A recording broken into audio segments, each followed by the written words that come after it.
Folks, Rob Anderson Clean Power Wash. We're out here doing a big cedar shake siding house, doing everything, all doing the roof, the decks, gutters, and all that beautiful cedar shake. We've already actually applied the cleaning solution to it. You can kind of see over here. That's what it looked like. It was actually a little bit darker on here.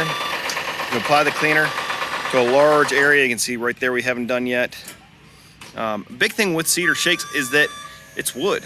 That's kind of silly to say, but because it's wood, the appearance, both before we clean it and after we clean it, it's gonna have some inconsistency. It's gonna look different because the inside of wood does have those different changes in colors. It's not that every single one of these shakes will look 100% the same. It should look a whole lot better than that. And look a bit more like this. And he's going all the way up there. Again, then we're gonna start working our way around this. We're also cleaning all the teak for that deck, getting all that green and grime off the foundation. It's a little bit of a challenge. We had to go up the hill or down the hill so far, and then we'll have to take it back up once we're done. So he's gonna start cleaning that up and getting to town, getting her all rinsed down. These porches are gonna be a little fun too, because the little bit of wood fibers and stuff that comes off when cleaning cedar shakes a lot of times just likes to grab onto that like Velcro basically.